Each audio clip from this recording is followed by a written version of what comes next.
Hey everybody, and welcome to Collider Movie Talk for movie fans. I'm your host, Ashley Mova, and this is the daily show where we give you all of the latest news from the world of movies, plus some insight into what it all means. Joining us as always is Jon Campea. Well, greetings and salutations, everybody. Welcome to the best damn movie-related show on the planet Earth, coming to you from right here at the Collider Video headquarters here in Burbank, California, and we are so very glad you decided to make us part of your day. Also here, eating a red vine, is Jon Schnepp. Man, you know what? The only thing that would make this taste better if it was covered in ants right now. Just dipping it into sugar water-filled live ants, eating them butt first. Also here is Mark Ellis. Somebody at the office didn't put the cereal away this morning, and I just want to say it was not me. I don't wake up early enough to eat cereal. Couldn't have been me. For a number of years now, several efforts have been made to get a reboot of the Brandon Lee cult classic, The Crow. However, the project, for one reason or another, has never gotten off the ground, and recently, with Relativity Media going into bankruptcy, the future of the planned reboot has never looked more bleak. But according to The Crow comic creator James O'Barr, the reboot is absolutely going to happen. While on a recent panel, O'Barr said the following: "The company, Pressman Films, that owns The Crow film and TV rights, licensed it to a studio named Relativity. And Relativity made like 100 bad movies and lost money, so now they're in financial trouble. So the producers are just going to take it to another studio if Relativity can't get backing again. It's going to happen. I talked to Pressman Films a couple weeks ago, and they said within 2 or 3 weeks, we should have it placed at a new studio. Because the day Relativity announced they were having financial problems, there were like a dozen other studios that called about getting the Crow property. It definitely will happen." Schnepp, what do you think of O'Barr's comments, and will we actually see a reboot of The Crow? I think eventually we'll see a reboot of The Crow, especially if they make it like that. Every time I see that Brandon Lee picture, I see Heath Ledger as the Joker now because of like that comparison contrast thing. If you haven't seen the original Crow, you've got to see it. Alex Proyas did a great job directing it. It's a little different than the comic book, but I think it's a fantastic film. And you know what? I mean, The Crow has been around. We've talked about The Crow for years now. We literally been talking about it for years. Yeah. So yeah, I do believe that eventually The Crow will be made again. It's going to fly again somewhere to some studio, but probably not this year or next year. My guess is 2019 is when we'll see a Crow. Is it wrong that whenever I see that picture of The Crow, I just think of Sting, the professional wrestler? I think, is that bad? You know what? These comments remind me a lot of, well, okay, let's look at the history, the track record. Guess what, O'Barr? And all the power to O'Barr. Like, no problem with O'Barr at all. But guess what? The problems with this Crow remake did not start with Relativity, who, by the way, you were singing their praises when they were in the studio doing their thing. Now that they've gone bankrupt, you've decided to kick a horse while it's down. Oh, they made like 100 bad movies. That's a pretty douchey thing to say for the company that was going to make your movie for you. But whatever, I digress. But him going on about, oh no, it's definitely happening. It reminds me a lot of Tom Arnold from about 7 years ago. So, True Lies 2 is coming. I'm telling you, I had lunch with James and I had lunch with Arnold, and I'm telling you it's coming. It also reminds me a little bit of Peter Jackson. Remember when the studios pulled out of financially backing Halo? And like for a week, Peter Jackson was, we have other studios lined up to do it. Don't worry, everybody, it's coming. And that never happened. Look, I do think that you're right. The Crow is just too well-known of a property, and it's too respected of a property that at some point somebody's got to give it a shot. But the problems here did not start with Relativity. Remember, Tom Hiddleston was going to be the Crow. Oh, everybody, we were talking about that in 2013. Right. Everything's great and wonderful. We're doing the Crow. Yeah. And then he pulled out. And then it's like Alexander Skarsgård. Oh, he's going to be the Crow. That went nowhere. Then, it's going to be Luke Evans. And then he's gone. And before Hiddleston, it was Bradley Cooper. At least he was rumored. I don't know. He might have been actually signed on. And then I think that dude who played the half-faced guy, Jack Houston, thank you. He was on, and then he left. So there are problems here with this production that I'm sure people are not talking about. And it wasn't just with Relativity losing their financing. So how close we are to this actually happening? For all we know, they start shooting tomorrow. It's going to be in theaters January 2016, which would be great. I am looking to a reimagined Crow. I'm looking forward to it. I want to see it. But this has been littered with problems. The financial problems with Relativity was not the start of the downward spiral. Anyway, Mark, how do you see all this? I think the Crow reboot is going to happen, and I'm looking forward to going to see it right after I leave Star Wars land, because that's probably going to be in existence before the new Crow movie. Now, like, having said that, James O'Barr is saying what he should be saying to a point, because he is the creator. This is his baby. So you want a guy to say, no, it's definitely going to happen, in the same way that I want RG3 to say he's the best quarterback in the NFL. Is he? No, but he should believe that.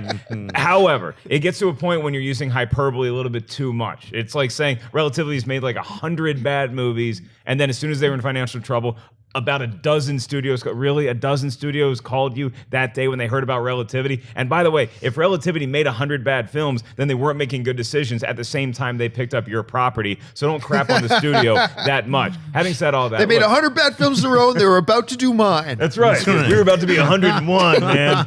So I want to see The Crow. I want to see it done right. I love the version with Brandon Lee. It went pretty south right after that because they were doing direct-to-video sequels, like it was a Disney property or something, and then all of a sudden it came back, and you had all these rumors forever, and people were getting tired of the rumors. You think people were tired of the Fantastic Four movies? People were getting tired of the Crow rumors, and they're just like, you know what? I'm just done with this as a movie because I'm sick of getting my hopes up and then getting let down again. Eventually, the studio will pick it up. They will get it made. I hope they do it right. Yeah, and I don't want it to sound like we're sitting here crapping on O'Barr, because I think all of us at this panel, we would agree. We want success for this guy. We want this to work. We want to see this movie on screen.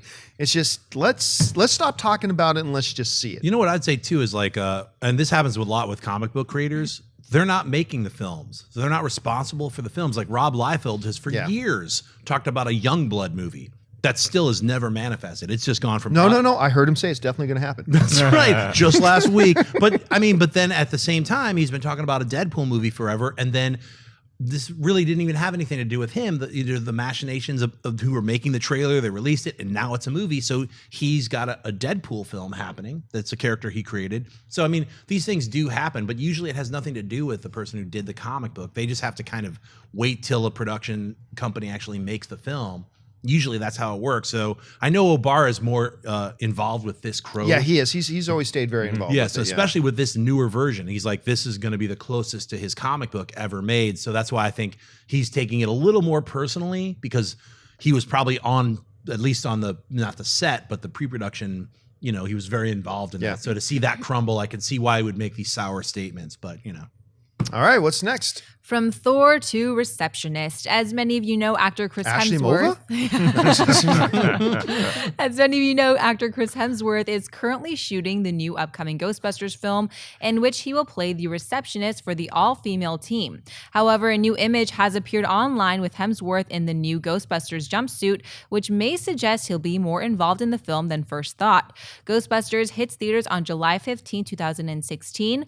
Mark, what do you think of this new image of Hemsworth, and what do you think it means? I think this means that Chris Hemsworth is going to be less like Janine Melnitz, Annie Potts' secretary from 1984, and more like Louis Tully, Rick Moranis' character, because if you remember in Ghostbusters 2, Rick Moranis actually puts on a Ghostbuster suit to try to go help out the guys. Is he any success? Not really, but he thought he was by the end of that movie, so I think this is what it's going to be. It's more comic relief. He's not actually going to become Thor and just be like this badass Ghostbuster all of a sudden. He's still going to be like the guy trying to find his way when the other 4 female Ghostbusters start to figure out what they're doing. When I saw this picture, the first thing that crossed my mind was, I wonder if they're just making a merger of the Rick Moranis character and the receptionist character and kind of putting them into one. He looks awesome. Yeah. And that he looks so, how does Chris Hemsworth, possibly the most dreamy man alive, suddenly looks so nerdy? It's amazing what they've done there. And that's exactly what I thought, is they're making a merge of these 2 characters. If you also look too, who's he got, like some kind of ghost fighting weapons mounted on the handlebars of his bike there? Mm-hmm. Yeah, they look duct taped or something. Yeah, something like so. That looks kind of cool. I love the pictures. And you're right, him getting involved stays consistent with what the old Ghostbusters was, because that's happened before. You pointed out with Moran. I love the picture. I think it's a fun picture. It made me smile when I saw it. So yeah, I dig it. Yeah, it looks almost like his glasses got broken too. He's definitely like Nerdville, and I think it's really funny. I hope he remains completely uninvolved in the action, and he's just delivering weapons to the ladies on a bike. That's what I'm hoping. He's just like, here they are. It's very, very much like out of the action. But yeah, the picture made me laugh. So did you guys ever see that fake credit card commercial that Chris Hemsworth did on Saturday Night Live? No. Yeah. Oh my God. It's supposed to be like one of these testimonial things where it's Chris Hemsworth playing Chris Hemsworth, right? And he's like, I remember when I was an aspiring actor, people told me I could never make it. My features were too chiseled and my muscles were too big. He goes, and then I came to Hollywood and I struggled in this town for days. And then I went in to audition for Thor. And the producer said, wait a minute, we want somebody to play Thor, not actual Thor. And then the funniest line, which I don't know why when I saw this picture, why I remember this line, in one of the last lines in the credit card commercial is, and then people told me, you'll never have sex with many women because your penis is too big. Well, I've had sex with a lot of women. If you haven't seen it, I'm sure it's on YouTube or something. Look up the Chris Hemsworth bit on Saturday Night Live. It is absolutely hilarious. And something like that also proves that Chris Hemsworth has comedic chops. Now, I'm not going to put him in the category of a genius like a Rick Moranis just yet, but he was really funny in Vacation, and he's been funny even in stuff like Thor. Okay, he's had comedic lines to deliver, so it's not just look at this hunk who's playing the secretary to these women. Isn't that a funny juxtaposition? No, he's actually going to have comedy and have funny dialogue in this movie as well. All right, folks. Well, we've reached that part of the show for buy or sell. Here's how this works. In front of her, Ash, she's got a few other items in the world of movie news. She's going to run them down. And those of us at the table are simply going to say whether we buy it or sell it. So, Ashley, what do we got? The first trailer for the new film Victor Frankenstein has hit the web. Radical scientist Victor Frankenstein, played by James McAvoy, and his equally brilliant protege Igor Strausman, played by Daniel Radcliffe, share a noble vision of aiding humanity through their groundbreaking research into immortality. But Victor's experiments go too far, and his obsession has horrifying consequences. Only Igor can bring his friend back from the brink of madness and save him from his monstrous creation. Victor Frankenstein hits theaters on November 25th. John Byer saw this first trailer for Victor Frankenstein. This is one of those films that ever since I read about it, that Daniel Radcliffe is going to play Igor and whatever, this sounded like such a throwaway movie to me. Just totally thrown away. And I thought it was going to be crappy, and I've poo-pooed the idea of it, and I'm totally turning around on this. I'm going to do a complete 180. I buy this trailer. I had so much fun with it. It was so different than what I thought it was going to be. And one of the things I enjoy, and I know a lot of people don't like this, but I like when movies like this will take the traditional story and mythology of it and put their own spin on it. Like Igor, Daniel Radcliffe is not playing Igor. He's actually playing like a brilliant scientist who's like his assistant or whatever. And I like it when, movies and properties will do those their own takes on it and change things up a bit. And I dig that. I thought it was funny and light. I thought the visuals looked terrific. And so I've gone from somebody going, this movie is a stupid idea to, I can't wait to see it. So for me, it's a buy. I gotta sell this trailer. It didn't do much for me at all. Just the name Victor Frankenstein. Look, it's a hard sell. It is, because we've seen it so many times done so poorly, and it just didn't seem like anything that I would really want to go see or to reinvigorate what you could do with a Frankenstein franchise. I get that they're trying a different take on it, that Daniel Radcliffe isn't playing the typical Igor or Igor with the hump, and James McAvoy is like a younger Frankenstein. He's got this vision, and he really wants to help people. He's not this crazy scientist yet. It felt like every other Frankenstein thing I've seen to this point, where it's like, okay, let's pull the hand, let's have the lightning, let's have this weird creature come to life. And I've just seen too many movies that feel exactly like what I saw with this trailer. I'm also a little tainted because I saw the footage at Comic-Con. I saw about 6 minutes of footage, and it felt like a lot of movies that I've seen before that weren't done that well. So it's hard for me to buy just off this trailer. No, I think you're being a little unfair, because I think you are holding it up against I, Frankenstein. And that's just unfair. Nothing can be held against I, Frankenstein, where people exploded into fireworks for like 30 minutes. That's one of the most biggest pieces of garbage I saw last Not night. a good film. Amazingly fun if you want to waste 2 hours of your life. I, Frankenstein. Thanks for ruining my day. Anyway, Victor Frankenstein. Victor Frankenstein. Oh, you're eating a red vine. Really? This means business. I need to shake the ants off of it first. I'm buying this trailer. It felt like an original take to me, for me at least. I've seen almost every Frankenstein version ever made, including I, Frankenstein. And this does have the typical like 1933s, it's alive, screaming with the lightning, which I like that bit is even in the trailer. But it felt different. It felt like Igor is playing Watson to Frankenstein, yes, Sherlock. yes. It felt like that's the kind of combo, and I buy it also because the screenwriter is Max Landis, and he's been pulling out a lot of different kind of cool takes on different, films that have been done before. He's putting a different spin on certain things. So I'm buying it. And just from watching the trailer, I get the feeling that Frankenstein's not the only monster, because you see this woman, and I don't know if I'm just reading into it, but she's got the Little Red Riding Hood cloak on.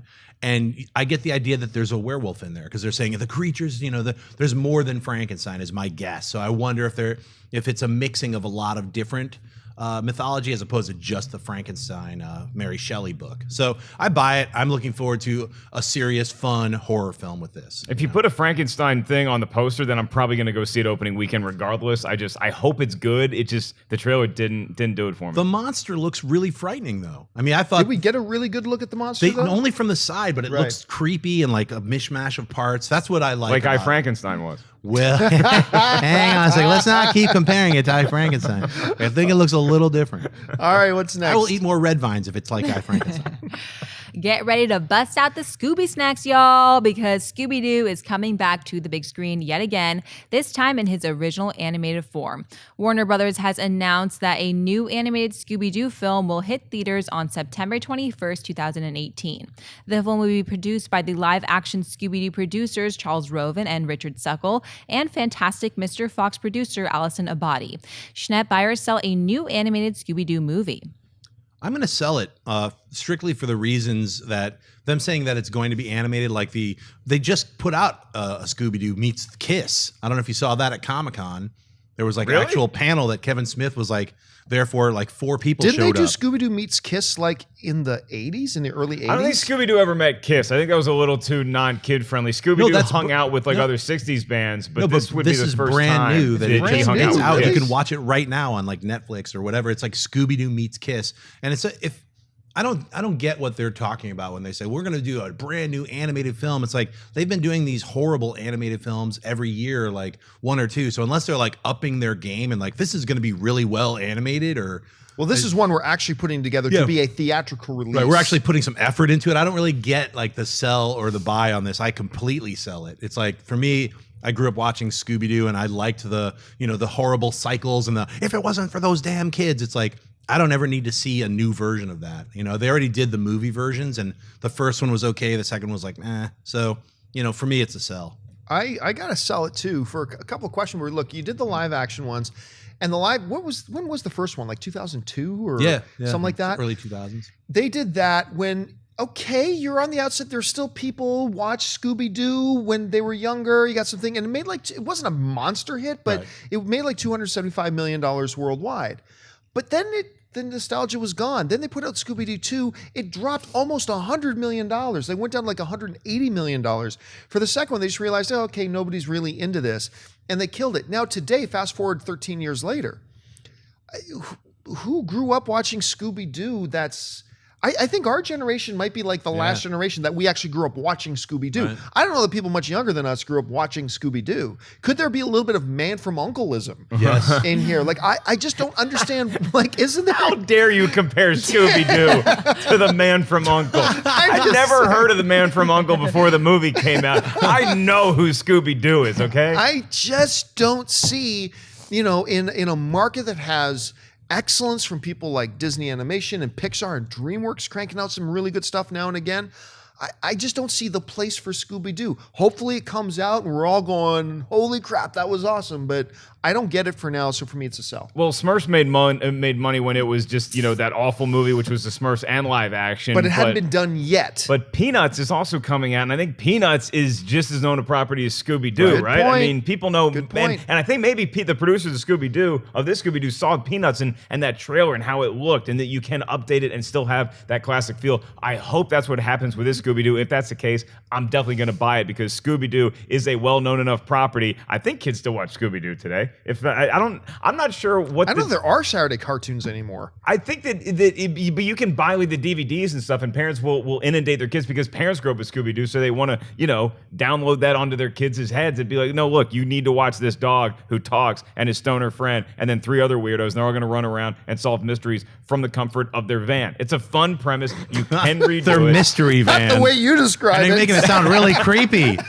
So they all get stoned and all hang out in this van from the comfort of their van. It's called Watch Out for Pedophiles. That sounds like the name of the movie you just described. The Man from U.N.C.L.E. Nobody knew. We were saying change that title. I think they changed this title to Doo Doo. And it's like, yo, Doo Doo's in the house, son.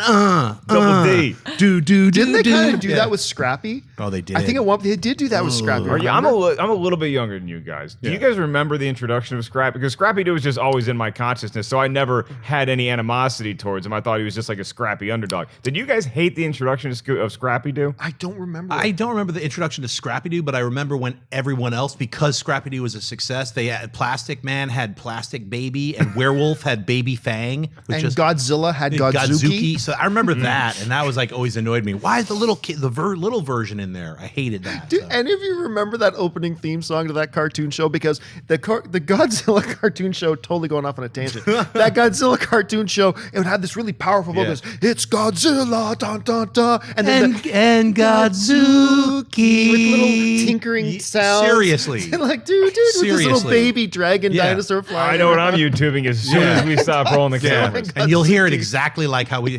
Godzilla and Godzuki. It's like hearing Kiss play. What? It's like hearing Kiss play, and then the bridge comes and Justin Bieber jumps in. That's what it kind of felt like. Like ruining. Yeah. Okay, what's next? As Jon Schnepp anxiously awaits the upcoming 6th installment of the Resident Evil franchise, actress Ali Larter recently said in an interview with IGN that this will indeed be the final film of the franchise. Larter said the following: "I know it is. We are not allowed to say one thing. I am held to secrecy, but what I can tell you is that the script is amazing. They're really wrapping up the whole series, so that just makes it a little more poignant. To be able to come back and reprise my role as Claire and my relationship with Alice, with Umbrella Corp, I'm excited to get back in it. I think the fans are just going to be beyond excited." Mark Byrcell Larter's comments that this is indeed the final Resident Evil film. I buy that non-disclosure agreement you had to sign where it's like, you can't say anything about the movie. Okay, no, you can say the script is amazing. Then you can't say anything else about our movie. This is not going to be the final Resident Evil. Good news, Schnepp. There's going to be more of these. Now, it might not be with the current cast. It might not have Mila Jovovich in it or Ali Larter. I think that they will continue to make this property because it's profitable to a point. It doesn't cost them a lot of money to make these movies. There seems to be a fervent fan base for it, so this might be the last Resident Evil you see in its current incarnation, but you're never getting rid of these movies. A lot like the zombie creatures they're fighting, you can call it dead, it's going to come back to life. Do you remember that Michael Clark Duncan line in The Whole Nine Yards when he sees Amanda Peet and says, "There's nothing finer than a fine-looking woman holding a gun, unless there's 2 of them in the rain." That's a good shot. But well done, Ray. This Resident Evil script is fantastic. Said no one ever. I don't even think any fans of Resident Evil will ever say, "You know what's really good about this one? The screenplay." It was the artistship in the screenplay that really got the strange me. Twists. I buy that this will be the last one. I'm not a fan of the Resident Evil films, so I don't care if there are more or not, but I do believe her when she's talking about that, because I have heard them talking about how, Paul and her, they want to have more kids, and they really want to focus more on the family now. And this is, she can only do these movies for, how much longer can you do these types of movies? These are really physically demanding films. So I kind of believe that this will be the last one. Look, 15 years from now, will they reboot Resident Evil? Depends if the video game franchise is still any good or not. Come that time, it's possible. But I think this incarnation of it, I do believe it'll be done. What do you think, Schnepp? I buy this. I think the screenplay is going to be fantastic. No, I have no idea. You know what? It's a guilty pleasure for me. I have no problems admitting that, they're not the greatest films ever, but they deliver on all the premises, the promises that they want. Look, there's going to be action, there's going to be monsters, probably some version of a zombie, and Mila's going to be jumping around with guns and doing some crazy stuff. So within that context, I love it. I love the last one, even though it was like, are they going to make a 6th one? I certainly hope so, but I didn't know if they were going to make a 4th one. So every time they announce one, I'm always like, oh, cool, more of this strange Resident Evil garbage, fun stuff. for me, it's been fun. Every single film has been fun. So I'm really glad that they're bringing some of the characters back from the earlier versions of the series. So if they really are wrapping up this, 6 movies, how many movies get to 6? Got to give it some credit right there. Yep. And, I hope they wrap it up in a good way. And you're right. They'll make another Resident Evil with a brand new cast of weirdos. But for me, I'm really happy that they're doing it. And with all these original characters from this, 5-part series into the 6-part. So, yeah, Resident Evil. All right, folks, it is Tuesday, which means it's time for Opening This Week, brought to you by our good friends over at AMC Theaters. 3 major films opening this week, and we're going to talk about 2 of them today. So what do we got going on, Ashley? First up is Hitman Agent 47, genetically engineered from conception to be the perfect killing machine. He's the culmination of decades of research endowed with unprecedented strength, speed, stamina, and intelligence. Known only as Agent 47, Rupert Friend, his latest target is a corporation that plans to unlock the secret of his past to create an army of killers even more powerful than him. With help from a young woman, the elite assassin confronts revelations about his own origins in an epic battle with his deadliest foe. Next is Sinister 2. The follow-up to the Ethan Hawke 2012 film finds the deputy still haunted by the events of the first Sinister and on a personal quest to prevent Bagul from destroying more families. The deputy then comes across a woman played by Shannon Sosaman and her 9-year-old twin sons who have encountered the evil spirit Bagul in a rural house that's marked for death. John, which of these films are you looking forward to? I'm looking forward to them both. Now, I haven't seen Agent 47 yet, and in case you missed it, last week, Hannah Ware, the star of Agent 47, the female lead in the film, was in studio here with us to talk about the movie. I'm looking forward to it. This is the first video game movie in a long time that I've been looking at and going, this could be our first really good one. This could be a really good one and a lot of fun. Now, we know that the action scenes in this movie are directed by the 2 dudes who directed John Wick, which gives me a lot of hope. They've already, Fox isn't hiding this movie. They've already been showing it to some audiences. A bunch of us in the room, we're actually going to go to Fox Studios and watch the film tonight, which we're really excited about. So I'm looking forward to this a lot. I have seen Sinister 2, and I liked it. I did. I talked to one other person who saw it and they didn't quite like it. I did. It's a very small film. It picks up where the last one left off, but it doesn't try to repeat everything they did in the first one. Instead, they move the story forward. It's one of these small, low-budget films that I have a really soft spot in my heart for, and I like the way it's done. Speaking of which, the star of the film, Shannon Sosaman, and the director of the film were actually in studio here with us as well last week, and I enjoyed the film, and I think you will too. If you're not going in for a multi-million-dollar huge visual effects thing, but Bagul was creepy, the little children ghosts are creepy, the kill videos are taken up a notch from the first film. I think it's an enjoyable one, so I'm looking forward to both. Starting with Hitman Agent 47, every time I walk into a video game movie screening, whether it be the Resident Evil franchise or a Tomb Raider movie or a Final Fantasy, I wonder, can this be the greatest video game movie of all time and unseat the champion, Mortal Kombat? Will it do it on the 20th anniversary? Today is the 20th anniversary of Mortal Kombat being released. We'll be talking about that theaters tomorrow, I'm sure. Oh my God, what a great film. And I think Hitman might have the right stuff to do it. If the trailers look cool, it looks like it's trying to be what it should be. It's not overly ambitious. This is going to be a neat action revenge movie with a science fiction twist on it because he has been engineered to be this Hitman. So yeah, I can get into a movie like that. As far as Sinister 2, I love the first Sinister. I was a huge fan of it. This next one looks cool, primarily because there's twins involved. And anytime you get twins involved in a horror movie, one twin is going to be pit against the other twin. Let's see who survives. As far as Bagul goes, he's the one guy in Sinister that I'm just like, he just doesn't scare me in the same way that like that Darth Maul dude in Insidious comes up and really puts a threat into you. Bagul, if you look at a picture of Bagul, he just looks like the Crow's unsuccessful brother who never made anything of himself. And it doesn't, that didn't scare me. At the end of Sinister, I was a little bit let down by the last third of Sinister because I didn't get that extra scare I wanted. So hopefully this movie improves upon that. Yeah, I agree with you. I think he's one of the guys who didn't make it into Slipknot. That's it was like, you can't be a Slipknot, but we got this movie for you, Bagul. That's actually his real name. All right, I'll be in this. But I play guitar. Dad, just leave the guitar out. Sinister was really scary, I thought, for the first like 2/3 of it. And once the little kids came in with a little like that stuff, it lost me. But I'm looking forward to seeing the sequel. And like you said, they don't have to introduce all that stuff, so they just get right into it. So I am looking forward to Sinister 2. I'm definitely looking forward to Hitman. Like I've said before on the show, I've played every incarnation of the Hitman game, and the last one all the way through to the end. I actually made it to the end and beat the game. Hey, I beat the game, right? Claps for myself. But yeah, so this Hitman video game adaptation, I'm really looking forward to because I didn't like the first Hitman. This is the second time, so this is a second reboot, and I hope they do a Punisher Warzone on this. Not budget, box office wise, Punisher Warzone didn't do it, but I thought they did it right. They got the character right.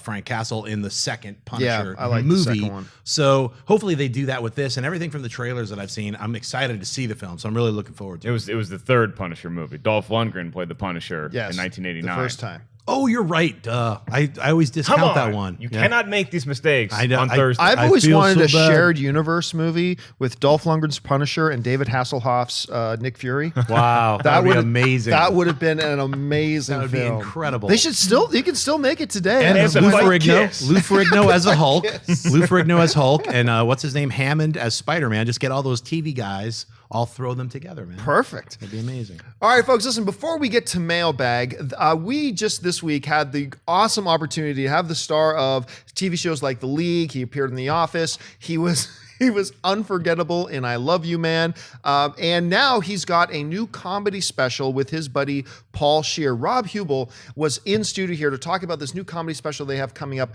called Crash Test, and about a new movie he's got coming up with the guys from Key and Peele called Keanu. Rob was in here to talk a little bit about these projects, so we want to share a bit of our conversation with you now. Take a look. Tell us a bit about Crash Test. What is Crash Test? Where did this come from? And how are people going to be able to see it?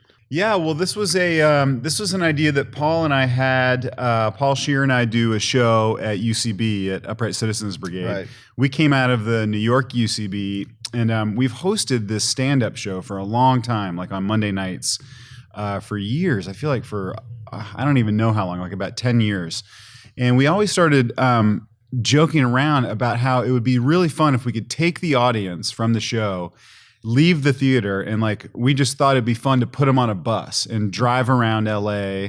And we said it one time on stage, and the audience went nuts. They're like, "Yeah, we'd totally be up for that." And we were kind of like kidding, but then we started looking into it, and it just became this thing. We were like, "Well, let's do it. Like, let's find a bus and let's like make this happen." So Scheer was in New York one time, and he saw this crazy bus that's all glass. And it's rigged with like speakers and lights and like a smoke machine and all this stuff.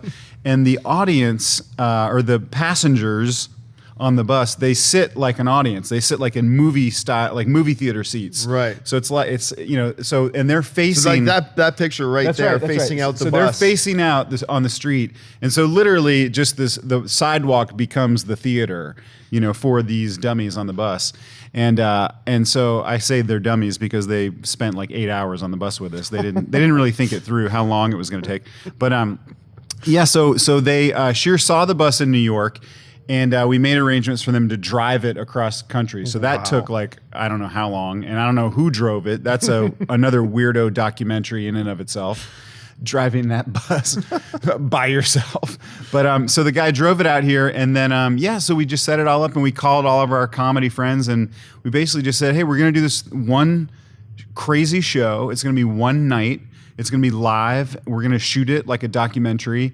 Be in your yard at 8:15 or 8:30. And we just set it all up. So literally, we put the audience on the bus and then just drive all around Hollywood and go to all these funny people's houses. And they either come out and they do stand up, or they come out as a weirdo character. And so that was the genesis of it. It was just like, well, can we even do this? And then once Scheer found that bus, we were like, oh, we're going to do this. You also have a Warner Brothers distributed film coming out with Will Forte, Keegan-Michael Key, called Keanu. Tell us a little bit about that film you're working on. Yeah, well, I just shot my stuff for that. That was, it's really Key and Peele's movie. You know, it's this crazy, hilarious. Those guys are also the funniest dudes, Key and Peele. They're just so funny. And so they made this movie called Keanu with their director from Key and Peele, Peter Atencio, who directs all their stuff. And so we went down to New Orleans and shot. It's an insane action movie. It's basically, I don't know if I'm allowed to give stuff away, but Keanu is the name of their cat, of a tiny little kitten, and their kitten goes missing, and the whole movie is them trying to get their kitten back, and they just get into this whole insane underworld, and it becomes this action movie with just like guns and cars, and I mean, it's really cool. They were doing some stuff where I was like, how do you guys have the money to do this? This is legit. This is a huge movie.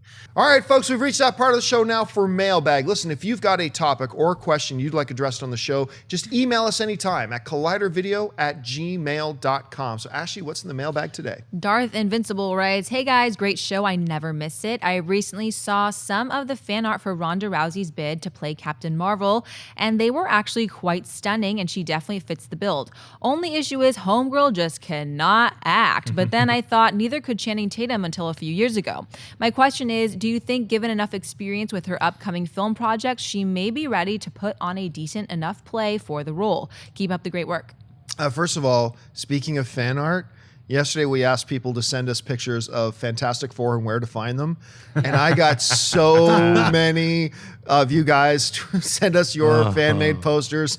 They were great. The one great was this poster of Fantastic Four and where to find them with this arrow pointed towards a bargain bin in Walmart, which I thought was great. No, so many guys sent that stuff, and thank you so much. We loved it. Now, getting back to this, everybody knows, we've gone over this song and dance before. I love Ronda Rousey. Ray loves Ronda Rousey. He's got a full, I'm not kidding, I'm not lying. He's got a full-size 6-foot stand-up of her in the garage. Oh, in the garage. In the is garage. where he looks at that. Which is where he hangs out. He hangs out in the garage, does his work in the garage. That's what he likes to do. But she can't, you put it in the letter yourself, she can't act.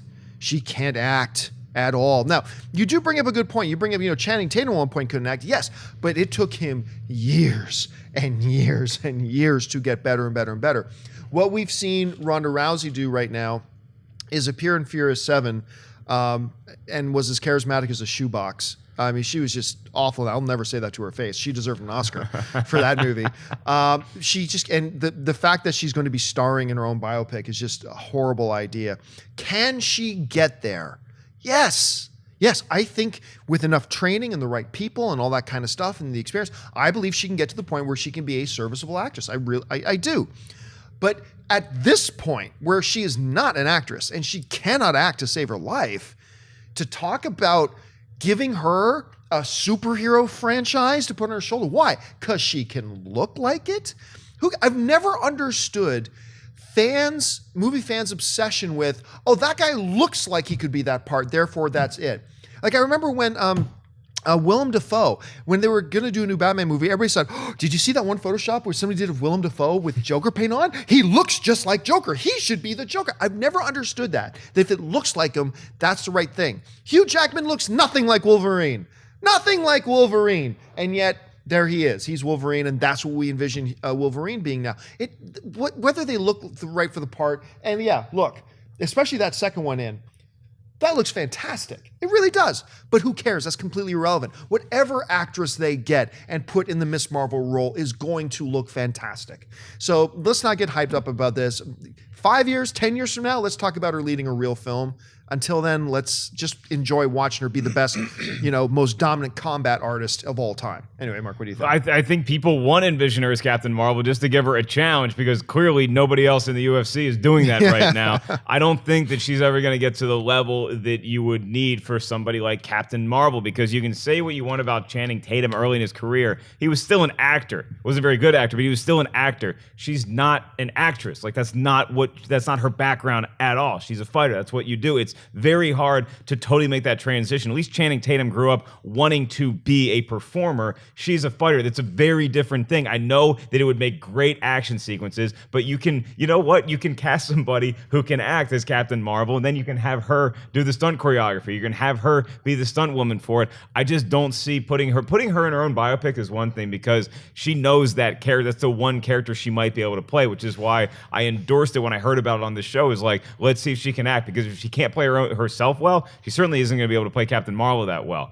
I don't think that's ever going to transpire. I think we need to stop talking about this so much, putting her in movies. Let's just enjoy her greatness in UFC and let actors and actresses be in movies. And we're not saying, and you're not saying, and I'm not saying she can't become an actress, but we are a few more steps away from that. And it's a lot taller of a ladder to climb than what Channing Tatum had to do. Yeah, absolutely. Yeah, I agree. I mean, these pictures are great, but it reminds me of cosplay. So it literally is just, it's fantasy fulfillment, which there's nothing wrong with it. She looks great as Captain Marvel. As the actress playing the character in the movie, it'll never happen. I mean, I think, they've already talked about Emily Blunt and all these other actresses who would be great because they're great actresses and they'll fill the part because they can actually act. Ronda Rousey is an incredible athlete. I don't even watch sports. Sorry, guys. Yeah, she's an incredible sport person. I've seen her fights because they're like 14 seconds. That's as much as they're like, Schnepp, you got to watch this. I don't want to see it. It's 30 seconds. All right. Jesus Christ. Jeez. Just knock that chick out. No, you're right. I'd never to her face. I'd be like, you're an incredible actress. Yeah. What movie do you want to be in? But she needs to be in movies. And I agree. Her being in her own autobiography is a perfect, if she can't play herself, I agree with you, Mark. But I think she can. I think she's going to do a good job in her own movie. Right. And if she does great in that, she's going to have acting coaches and stuff. She'll be in the next couple of years, be able to do other roles. Like Especially once she retires from fighting and dedicates just all of her time to acting. I mean, acting is a job, and people a lot of people just rush into these things like, I could be an actor. And it's like, no, you actually have to. That's why so many people are casting British and Australian actors and actresses. Think about it for a minute. American actors and actresses aren't in high demand now because they're not going through this strict regimen of training. So people are always going outside of our state, or outside of our country now to get actors and actresses, and people always question it. It's because of the strict training. And think about it, theater, all these other things that people go through. That's why. That's the really easy answer. It's more complicated if you want to get into it, but I'll just give the easy answer right now. That's it. So Ronda Rousey, she's not an actress. She has to go through jump through other hoops besides being into sports and doing this wrestling thing. So I think her as Captain Marvel is right now, it's just cosplay and the pictures are cool, but they're going to get a real actress. And let's wait for her autobiography. I'll see that. Now let's put it this way. Who would look better as Captain Marvel? Ronda Rousey or Emily Blunt? I'm going to tell you right now, I think Ronda Rousey would look better as Captain Marvel. I think Emily Blunt is going to look great as Captain Marvel if she does indeed end up being Captain Marvel. But the big question is, which would be the better Captain Marvel film? The Captain Marvel starring Ronda Rousey as Captain Marvel, or the Captain Marvel film starring Emily Blunt? The movie starring Emily Blunt. Doesn't matter that she looks good as it. You put the real person in there. All right, anyway, what's next? Billy Joe writes, with all the leaked footage from Comic-Con this year, how did D23 keep its footage from leaking? It took only minutes at Comic-Con to see the Deadpool video, but as of right now, I have not seen a single picture of the Jungle Book. Thanks and keep up the great work. Yeah, it was weird. We were in that panel at D23. And first of all, as we're walking in, we had a guy escorting us in who's like, no pictures before the presentation, no pictures during the presentation, no pictures or video after the presentation. Do not take out your phone and tweet if you want, but don't take a picture. It's like, all right. And then they had like I know they had some at Comic-Con, but I'm telling you, it was up. They had security constantly watching us. Like walking up and down the aisles, all places with these like eyepieces that can detect like camera lenses and stuff like that, like watching you like a hawk. And so that kind of prevented you from, plus if any of us in the media did it, I mean, we would never be invited to another Disney thing again, nor should we be. But this funny thing happened. Christian and I, we get escorted in. and we take our seats, and we just got in this speech. No pictures, no pictures, no video, no pictures. All right, no problem. And there's this guy sitting in front of us, right? I can tell you, right in front of us, who sits down, pulls out this camera that's like this big on a big monopod, and then an $18,000 lens. I'm not kidding, about this big. It's like, and he's sitting there with this big thing, and like me and Christian are just looking at the guy, and Christian says to me, it's like he's just sitting there and just took his dick out. And he's just sitting as kind of conspicuous. I think no pictures of this guy with his gigantic camera mounted right there. And we said, what's going on? 5 minutes later, sure enough, a Disney representative came by and says, dude, what part of no pictures didn't you understand? And so he left. But yeah, they're being vigilant about it. And I think the fans at D23 are just a little bit more respectful. It's like, hey, you've invited us in to come in and watch this stuff, and you're asking in return, don't take pictures and don't video it. We're going to honor that. We're not douchebags. So, I mean, that's kind of one way of looking at it. Anyway, Mark, you were in there. What do you think was that? What is preventing stuff from leaking out from D23 that they couldn't stop at? Well, Comic-Con? I don't think it's the level of douchery or non-douchery from the fan base. I think that it has everything to do with security, because God love everybody at San Diego Comic-Con. You're only as strong as your weakest link when it comes to protecting the material in the room. So San Diego Comic-Con is very well run. The security at the higher up positions do their job, and they know how to delineate responsibility. But then you have people walking around with shirts on that say that they're official there,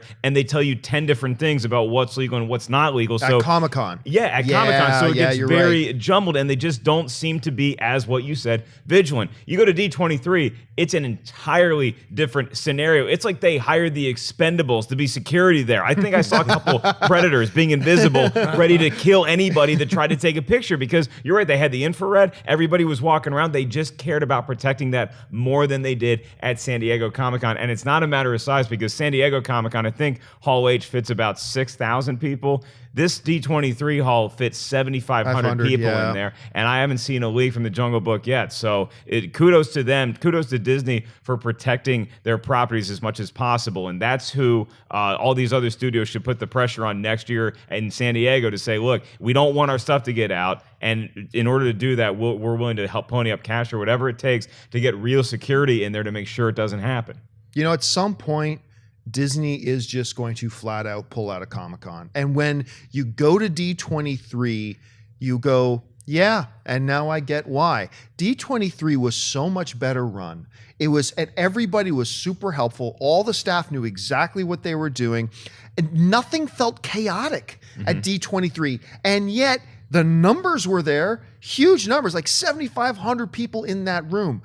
But it felt smoothly run. It felt like a well-oiled machine. Everybody knew what they could and couldn't do. You didn't have people that had to sleep overnight for 3 days because everything is more better run that way. If I'm Disney, I'm saying, why on earth would we ever go back to Comic-Con when we can just do that? You can go back to Comic-Con, you can have a ball there, but you're not going to bring your prize footage. I'm glad that they didn't bring the Jungle Book to Comic-Con, because it probably would have gotten out, and especially with something like the Jungle Book, which is almost totally done. That footage is, and that footage looked amazing. I don't know how that footage would have looked if I had taken it with my iPhone 6. It probably wouldn't have looked as good. Yeah, no, you're absolutely right. And you didn't have it. You unfortunately couldn't be, because you were still in Australia. I was in Australia. All right, folks. Well, that'll do it for us for this installment of Collider Movie Talk. Thank you so much for joining us. Listen, don't forget, lots of great films are playing at our friends over at AMC Theaters. Head on over to www.amctheaters.com for all of your theater, showtime, and of course, your movie ticket information. And most importantly, don't forget to subscribe to this YouTube channel. Become a subscriber here. We already cracked the 100,000 subscriber line. Thank you so much for being a part of that. And if you haven't done it yet, do it now. I want to thank the guys sitting at the table with me. First of all, sitting over here on my left, Mr. Jon Schnepp. Schnepp, where can people find you online? You guys can find me with a bunch of ants on my red vines, just on Twitter and Instagram, just at Jon Schnepp and at TDOSLWH. Go to www.tdoslwh.com and check out my documentary, The Death Superman Lives, What Happened. Of course, sitting over here on my right, Mr. Mark Ellis. Mark, where can people find you? At 5150 Ellis on Instagram and Twitter, and I'll be hosting a Mortal Kombat 20th anniversary party in my apartment. 6 seats left, guys. Get them now. And of course, our lovely host today, Miss Ashley Mova, so much cooler than Chris Hemsworth on a motorcycle. Ashley, where can people find you online? If only I could ride a motorcycle. I bet you could. I bet you'd look could. good doing it. Oh, thanks. Twitter, Instagram, at Ashley Mova. Happy Tuesday, guys. I would look like like some kind of chicken having a seizure if I was trying to ride a You know motorcycle. what? Don't do that shoulder shimmy on the motorcycle. That is so not safe. Set you off. Hey, you can find me on the various social media networks on Facebook, on Twitter, just at Jon Campea. Thanks a lot for joining us, guys, and until next time, bye-bye. That was a